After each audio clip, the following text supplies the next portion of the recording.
Pang-araw-araw na mga salita ng Diyos. Pinalalaganap ko ang aking gawain sa gitna ng mga bansang hentil. Ang aking kaluwalhatian ay kumikislap sa buong sansinukob. Ang aking kalooban ay nakapaloob sa pangangalat ng mga tao. Lahat ay pinakikilos ng aking kamay at inilalatag ang mga tungkulin na aking naiatas. Magmula ngayon, nakapasok ako sa isang bagong kapanahunan. Dinadala ang lahat ng tao sa ibang mundo. Nang bumalik ako sa aking lupang tinubuan, nagsimula ako ng isa pang bahagi ng gawain sa orihinal kong plano, upang ako ay higit pang makilala ng mga tao ng mas malalim. Isinasaalang-alang ko ang sansinukob sa kabuuan nito at nakikita na ito ay isang magandang pagkakataon para sa aking gawain. Kaya't ako ay nagmamadaling nagpaparoon at parito. Ginagawa ang aking bagong gawain sa tao. Tutal naman, ito ay isang bagong kapanahunan at nakapagdala ako ng bagong gawain upang dalhin ang mas maraming mga bagong tao sa bagong kapanahunan at upang palayasin ang marami sa mga dapat kong alisin. Sa bayan ng malaking pulang dragon, nakapagsagawa ako ng isang yugto ng aking gawain na hindi maaarok ng mga tao. Nagsasanhi sa kanila na umindayog sa hangin, kung saan pagkatapos noon ay marami ang tahimik na naaanod kasama ng pag-ihip ng hangin. Katotohanan, ito ay ang giikan na malapit ko nang linisin. Ito ay ang aking hinahangad at ito rin ay aking plano. Sapagkat maraming masasamang nilalang ang tahimik na nakagapang papasok habang ako ay nasa gawain. Ngunit hindi ako nagmamadali na sila ay palayasin. Bagkus, pangangalatin ko sila sa tamang panahon. Pagkatapos lamang noon na ako ay magiging bukal ng buhay, nagpapahintulot sa mga yaon na tunay na nagmamahal sa akin, na tumanggap mula sa akin ng bunga ng puno ng igos at ng mabangong samyo ng lila. Sa lupain kung saan naninirahan ng panandalian si Satanas, ang lupain ng alikabok, wala roong nananatiling purong ginto, kundi buhangin lamang. Kaya't kinakatagpo ang mga kalagayang ito. Nagsasagawa ako ng nasabing yugto ng gawain.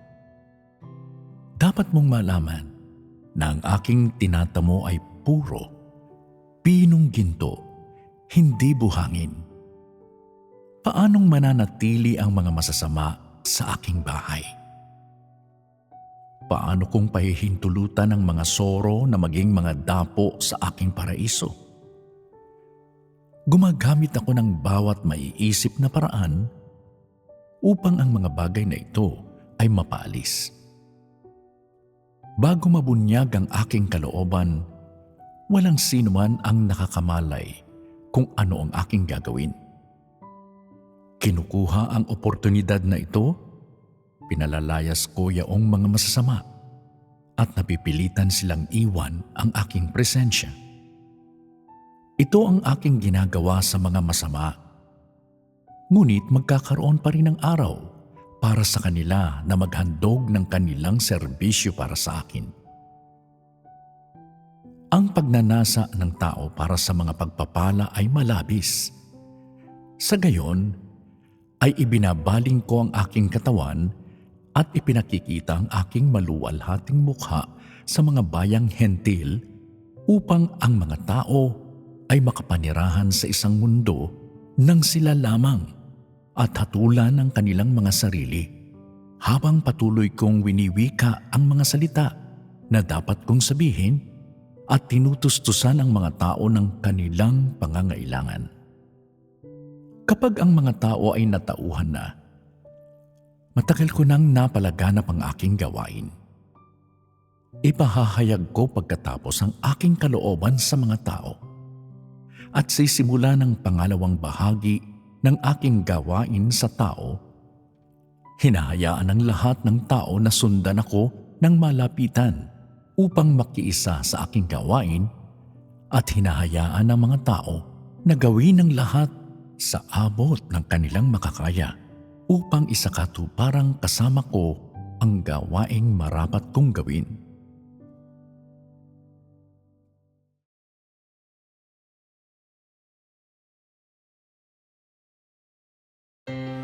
Gawain ng Diyos ay namumuno sa buong sansinukob.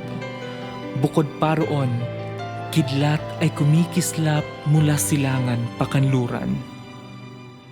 Ipinalalaganap ng Diyos ang gawain niya sa mga hentil. Kaluwalhatian niya'y kumikislap sa sansinukob. Kalooban niya'y taglay ng mga naglipa ng tao. Lahat ginagabayan niya sa nakatalagang gawain. Ngayon'y nakapasok na siya sa bagong kapanahunan. Dinadala ang lahat ng tao sa ibang mundo.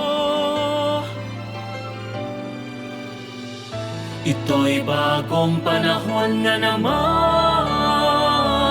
at nagdala ang Diyos ng bagong gawain upang dalhin ang mas maraming bagong tao sa bagong panahon. Mapalaya siyaong kanyang ititiwalag. Ito'y bagong panahon nga naman.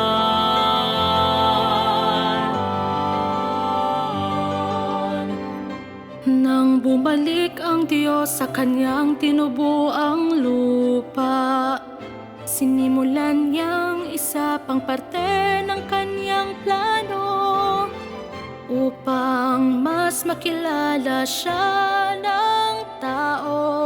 Ganap na namamasdan ng Diyos ang sansinukob. Nakikita niya ang tamang panahon para magawa ang gawain niya.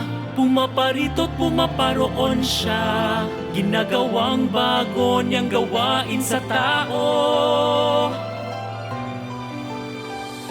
Ito'y bagong panahon nga naman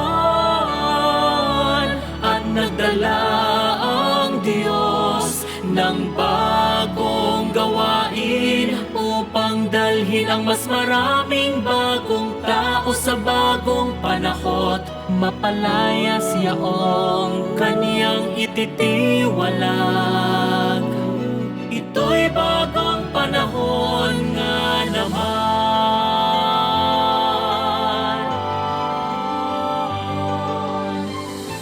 Sa bansa ng malaking pulang dragon, nagawa ng Diyos ang gawain di kayang arukin, dahilan upang tao'y gumiray-giray sa hangin. Sa pag-ihip nito, maraming tahimik na natatangay.